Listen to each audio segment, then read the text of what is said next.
psicofísicas a fim de poder adaptar comportamentos e atitudes ajustadas às diferentes situações do trânsito que vai encontrando.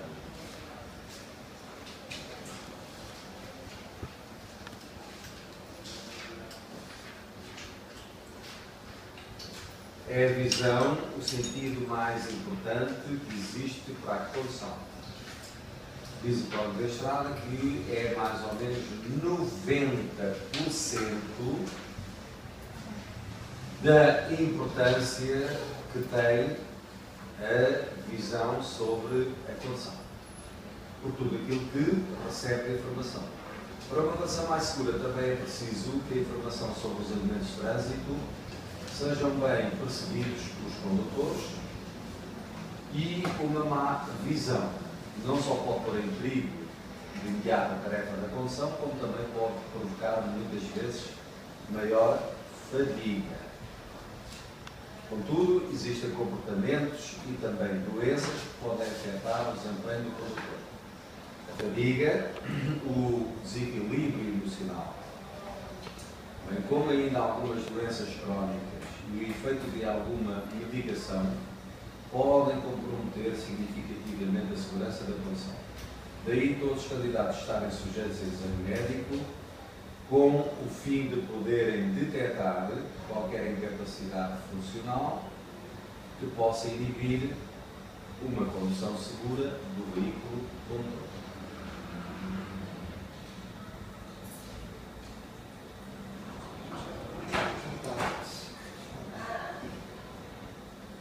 Agora vamos ver o que é o campo visual.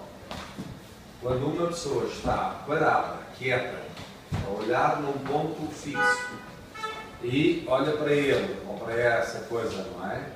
E não desvia de lá o olhar, como eu estou agora a fazer. Se fizer assim, eu ainda estou a ver os dedos das mãos a mexer. Então, o nosso campo visual, quietos, não mexemos a cabeça nem os olhos, tudo aquilo que a gente vê à nossa frente, numa extensão de quantos graus? De um lado ao outro dos meus braços.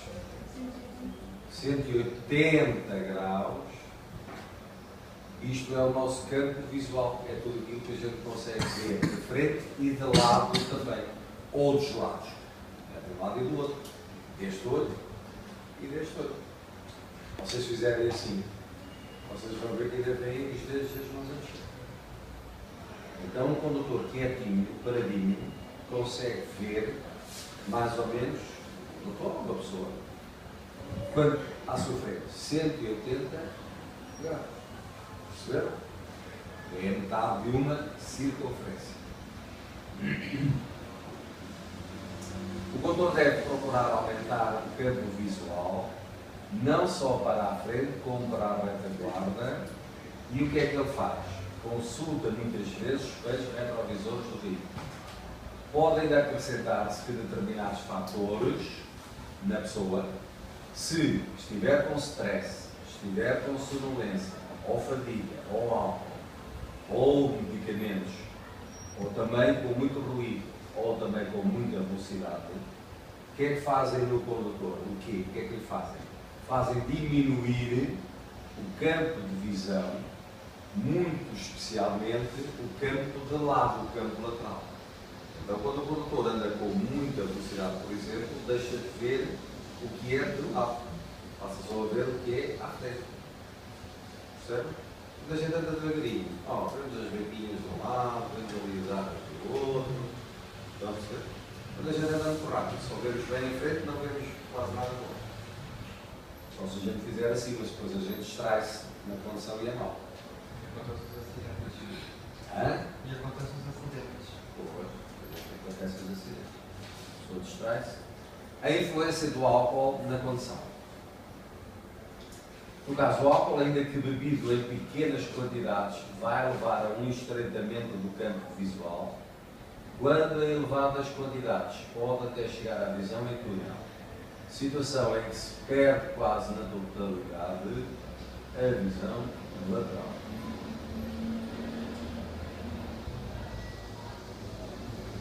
Em relação à velocidade, quanto maior for a velocidade em que circulamos, menor é a visão periférica.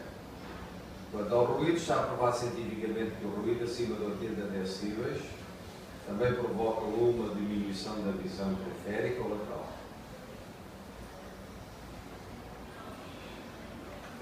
Acuidade visual é a capacidade própria de cada pessoa de discriminar com nitidez os pormenores observados a uma determinada distância. Esta capacidade diminui com uma menor intensidade de luz. À noite, por exemplo, as condições ambientais adversas ou atmosféricas, como o caso de nevoeiro ou chuva intensa, etc., são exemplos de alguns fatores externos que no condutor fazem diminuir a sua acuidade visual. Portanto, sabem que nós à noite vemos menos que vemos de dia, com bom tempo, não é? A luz do sol dá-nos uma grande claridade.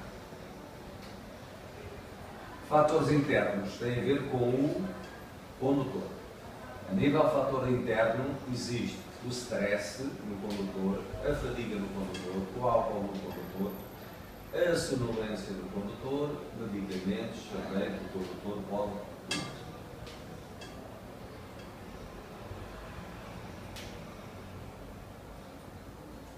Visão cromática é a capacidade de distinguir as diferentes cores dos objetos observados. Um exemplo.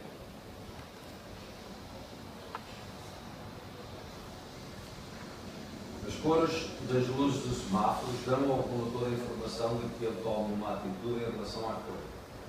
No caso da cor vermelha, essa atitude tem que ser rápida e urgente.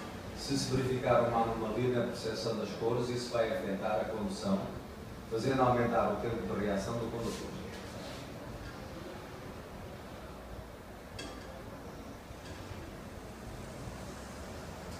Visão estereoscópica, também conhecida como visão de profundidade, é a capacidade de se obter uma só interpretação tridimensional dos objetos já observados. As imagens captadas pelos dois olhos, quando o condutor olha, ou a pessoa olha, às vezes nem sempre é bem igual. Uma é diferente do outro, visto. E depois de terem sido comparadas uma com a outra e processadas também, vão dar uma noção de relevo ao condutor. Isso é como nós quando acordamos, não é? Ao fim e ao cabo, isto que estamos a dizer agora é a mesma coisa quando acordamos assim. Quando olhamos para as pessoas, quantas é que aqui estão?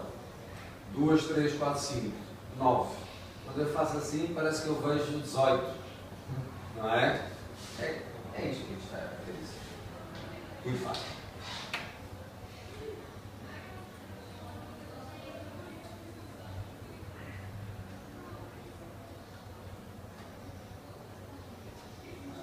A visão estereoscópica vai permitir ao condutor ter a percepção da velocidade, da distância que os separa dos objetos observados. No entanto, essa visão é perturbada por fatores como a sonolência, a fadiga, o álcool e medicamentos.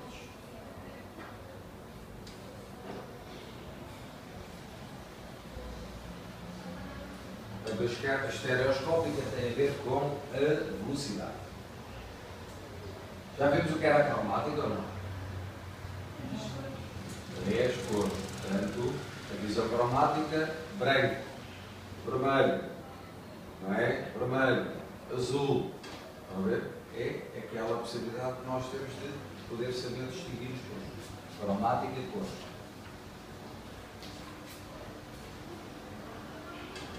A visão à noite é mais difícil de vermos melhor por falta de claridade.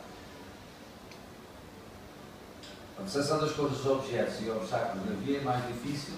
A iluminação de veículos também não é a melhor como é durante o dia com o sol. Encadimento, excesso de luz colocada nos nossos olhos, que nos vai provocar o quê? A cegueira momentânea. Entendeu?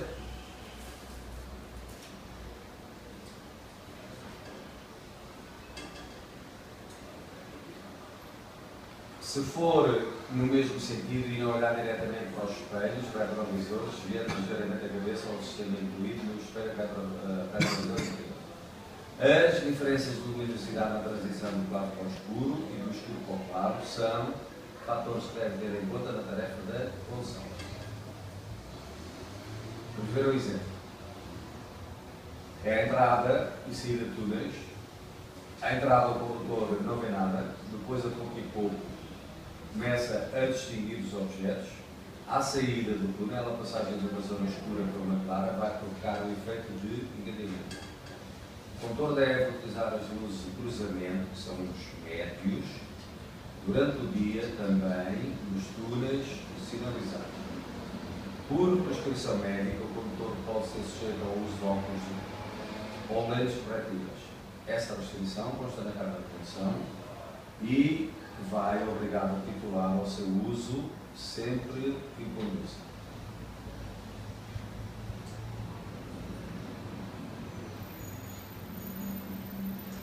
A audição é a função sensorial.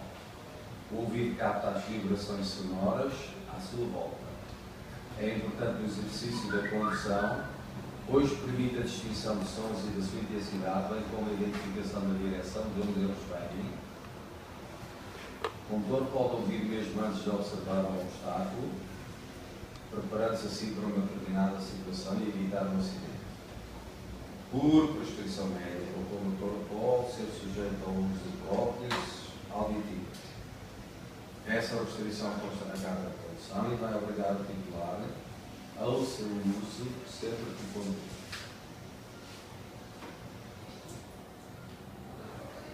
As aptidões psicofísicas são influenciadas pela idade. Uma das características do ser humano é que, a partir de uma determinada idade, tem tendência para diminuir. Essa diminuição afeta a capacidade de conduzir, verificando-se uma redução dos reflexos, limitações na percepção auditiva e visual, agilidade, etc. Faz aumentar progressivamente o estado do tempo de reação. O exame médico, que é preciso para a revalidação periódica da carta de condução, revela a necessidade de se manterem sob bons níveis das horas e as capacidades dos respectivos titulares. Daí a revalidação mais frequente em idades mais avançadas. Estados emocionais. Os comportamentos e atitudes do condutor e as condições normais de situação podem modificar sobre o efeito de uma emoção. A ansiedade, o medo, a raiva e a tristeza são emoções que afetam fortemente a percepção, os níveis de atenção